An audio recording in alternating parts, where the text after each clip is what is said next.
It's a pretty Chiefs-heavy looking lineup there, pal. Yeah, well, I'm going to be comfortable with that, Marty. We can't expect it to click straight away. So, look, it might take 15, 20, 30 minutes for these guys to get into their rhythm. How good are we from what you've seen so far compared to how good the Boks have been against Italy? Because we've all got eyes on that, aren't we? Now he gets given that 8 jersey and an opportunity to go out there and say, oh, look, I'm this is my opportunity to leapfrog again. DSPN, the Devlin Sports Podcast Network. All Blacks been announced in for the third test, and as Scott Robertson said, a raft of changes. Here's the team. You can see it on the screen there. De Groot, Samisoni, Lomax, Paddy T, Holland for his third straight appearance. Samipeni Finau as captain, Jacobson. There's your forward pack. Ratama, McKenzie, Rico on the left wing, Reece coming back on the right, and all Chiefs midfield, Tupaea, Leonard Brown, and Ruben Love on debut. McAllister, Bauer, Neville, Dalton, Karifi, Hotham, Tavatavanawai and Jordan. Pod Turner joins us. Richard Turner, a couple of tests for the All Blacks in 1992. It's a pretty Chiefs-heavy looking lineup there, pal. Yeah, well, I'm going to be comfortable with that, Marty. So, look, but no surprises. I've been making noises all week about giving everyone a run. If there's ever a predictable All Black side, that pretty predictable only in the fact that they've made all those changes. Having said that, I think there's some real opportunities there too. But particularly talk about the Chiefs' heavy backline and particularly midfield. I think there's some real opportunity for Tupaea and Leonard Brown if you look at those first 2 tests. Just good to see other guys getting some game time as well. And if we're looking for. Is anyone going to be disappointed? I think probably Duplessis Karifi. I think he definitely deserves a start, or deserves a start. And, I'm thinking that maybe he's just missed out because obviously they want to keep Scotty Barrett on ice. So they go to Ardy and go, well, we need his leadership.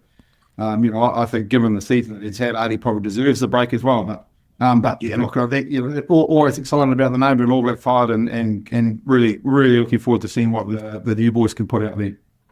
Yeah, just a couple of questions about that, because if Ardy wasn't going to start, then you're looking at another captain, and I would think that would be Patrick in the second row, wouldn't it? You'd think that would be the natural choice. I've got to also say that there's a few that are unavailable, and this is a list. Satiti, Scott Barrett, Tamaiti is still out, Caleb Clark out, Tupaea out, and Beauden Barrett's got a hand injury, so whether he would have played or not. But I was always thinking all along, if we're up 2-0, there's a chance to put McKenzie back in that 10 jersey and see what he can actually do in there. As far as that midfield goes, clear and obvious now that Rico is not an option in that midfield, is he? Yeah, and I think if they were considering him, then this would have been the opportunity. But I think given that, that seemingly, if you can go back and look at the last 2 tests, that there is a real opportunity there. And given that they're not giving Rico, a chance back in that midfield, then they're going, okay, so here you go, boys, Quinn and Anton, you've got the yellow jersey and make it yours. So look, I think really excited about the opportunities for Quinn, because I think he's had a good season, and giving him potential to go 80 minutes in the 12 jerseys, really, really good opportunity for him. I think, Potters, look at that loose forwards, man. I mean, we're developing some real depth there. Tupaea at 6 is clearly, that's earmarked for South Africa, isn't it? So Samipeni's got a real chance here to actually show us what he's capable of, because he's been a bit quiet lately, and I thought during Super Rugby we didn't really see, as good as he can be. Plus Luke Jacobson is coming into that 8 jersey. Now, he's had a hell of a lot of injury, stops and starts as well throughout the season. So those 2 guys especially on their home track, the fact they know each other well, you're looking over from where the back of the, here am I pretending I'm at the back of the scrum looking over, but you know who that bum is next to you, don't you? So that's going to be a real help.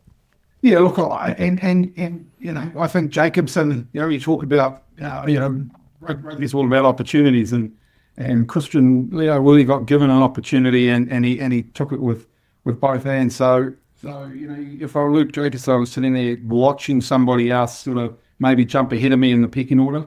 Now he gets given that 8 jersey and an opportunity to go out there and say, oh look, I'm this is my opportunity to leapfrog again. And look, Samipeni, I mean, his motivation is pretty simple, right?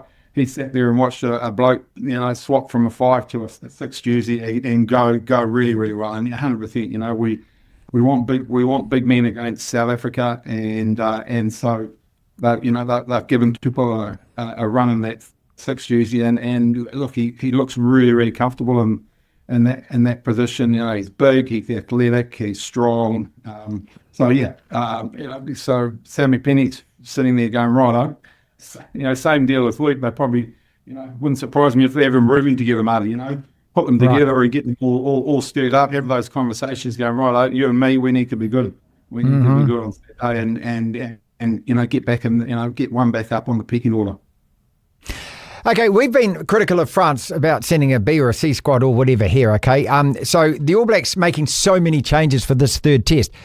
Have they got any... they can't turn around and tell us, hey, you're actually picking a B or C team, because they're not. But how important is this third test to us? Obviously, we want to win it, but if we wanted to win it by 20 or 30 points like we did last week, we'd have a different side. Is that fair? Yeah, I think so. Yeah, look, this is all about us, right? And so we've locked away. As an All Black supporter, you go, I'm never comfortable with us, getting in a position where we potentially lose the game. But this is all about, giving guys an opportunity, and we've seen it. We've seen it, albeit in terms of lesser numbers, guys that have been given an opportunity over those last 2 test matches really take their opportunities. So that it's healthy, right? Within that All Black environment as well, to create that competition. So here's a bunch of guys that have been training hard, and no doubt being enthusiastic off the paddock. They've been given an opportunity now to be enthusiastic on the paddock. Look, same with the French team in that first test, right? That was their best performance. Always going to be their best performance, because you've got a bunch of guys that have arrived here. They're copping criticism, saying not good enough to be here, don't deserve to be here. But anybody that puts a national jersey on, it's a fantastic opportunity. So you go out there and if you're ever going to be your best, it's when you put a national jersey on. So look, it's as I say, I come back to it's all about it's all about us and what we're trying to achieve through this is the start of our season. We've got a few tests to go. This is our opportunity just to throw the other boys out there and say, right, let's see what you've got for us and challenge us. The selectors, that's what they want. They want to be having tough conversations about who goes where in this All Black squad. So that'll be their message. Get out and make next week or when they play again, make that hard for us. What can we expect? Should we expect, given the fact that we were a little scratchy in Dunedin, but he had faith in that side to play them again, most of them in Wellington, and you could see after one game together we played so much better. Now the side gets rearranged again, and we're going to go back to a little more less cohesive side turns out to play. That's a natural expectation, right? The fact that's the buy-in, right? You go, well, we're going to make a number of changes, and we can't expect it to to click straight away. So look, it might take 15, 20, 30 minutes for these guys to get into their rhythm.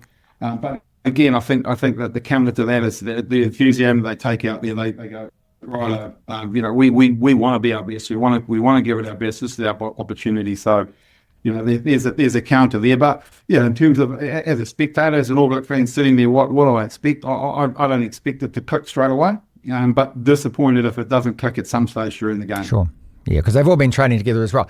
How about Fabian Holland, man? How about this guy? What a find he has been for New Zealand rugby. I love his story. Everyone does. But also, I'm sure that when his name's called to play that third test, he's like, get out of my way. No one's taken the spot. He will have his hand up to the coach and knocking on his door every night going, I'm in. I don't want to be rested. Is that right?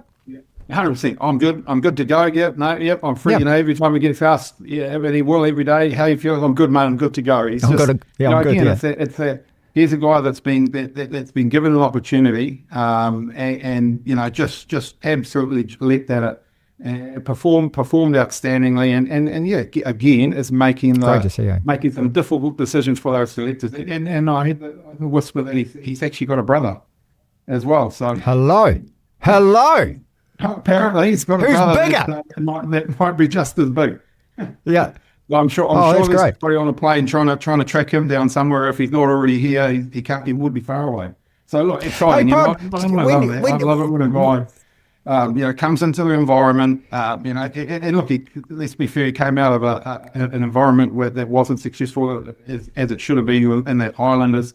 but he was performing, and then he's gone into an environment where he's surrounded by good players, and he's just, I love seeing that when a guy just he gets in that environment and he just goes even better. It's great to see. 3 Highlanders in this 23, and I think that's again, to me, it sends a great message, doesn't it? Your team doesn't have to be winning, but if you're producing, we are going to recognise this and we're going to select you.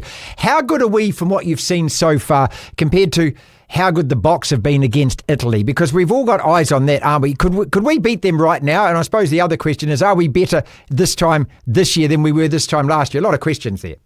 Look, I think we're, I'd rather be prepping against, albeit if you want to call it a third string, second string French side. I think, I'd rather be prepping against the French side than an Italian side. And you look at, the Italians were competitive for a bit. The South Africans, look, they're outstanding. They're a runaway truck, aren't they, at the moment? Yeah. Frightening, Watch their game and you just go, and then you come back to us and go, look, we're obviously trying to play a type of game to combat that. We're seeing glimpses of it, and we saw it sort of come together a little bit in that second test.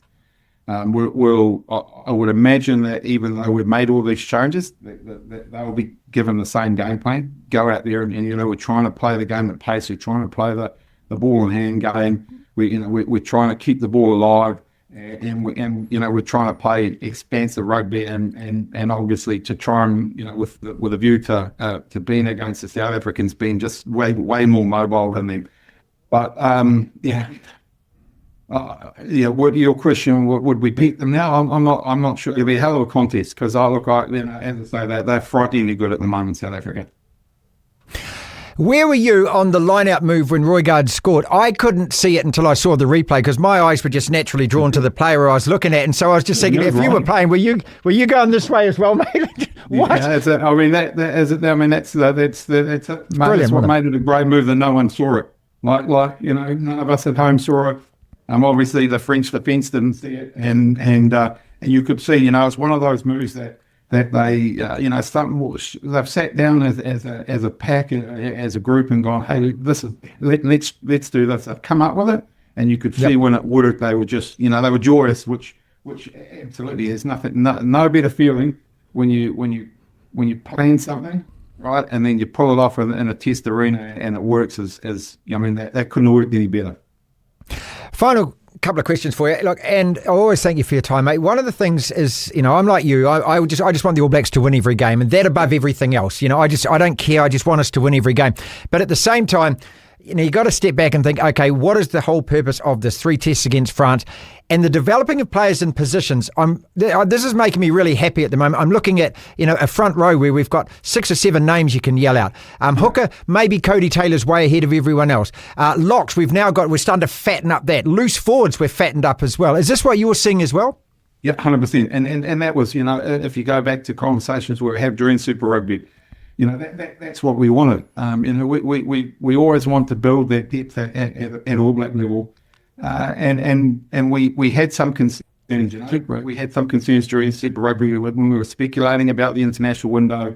We had some concerns, and you're using your phrase. We are fattening up. We are fattening up in positions, which is great. And again, it's all about making difficult decisions for the selectors. And it's I'm like you, mate. I get frustrated if the All Blacks don't lose. I don't like that. But if we're doing what we're doing right now and developing, developing competition within positions and again making those difficult decisions for the selectors, then that I'm happy with that. That's a and the results are almost a byproduct. Yeah, we're building. We're getting better, and we're building depth in position. So, is there any holes at the moment? And I think coming back to our original conversation, I think in the midfield, yes, 100%.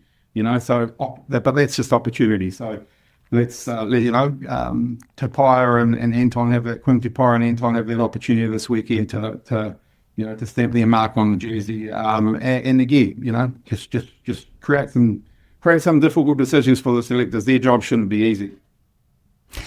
Finally, Lions versus the Wallabies this weekend. Who you got first test? I mean, this is a great double header on Saturday night, isn't it? We've got the All Blacks, which is probably the entree to the main event, to be honest, this weekend. Yeah. Yeah, same as last weekend. I was like, here's it was a long day of footy if you watched it all. But I was excited. Fiji. I was excited for that Aussie, and it never eventuated. But look, I think that was just a reflection of how challenging this British Lions side are going to be for the Australian team. So they haven't had a lot of time together. Against a team that's been on tour together. So first test, that's going to be their biggest challenge. So I think if they can stay close, then that's a good result for them. And they'll like us, they'll get better through that series. So again, talked about the South Africans looking good. The British and Irish Lions are looking pretty good too. This is the DSPN.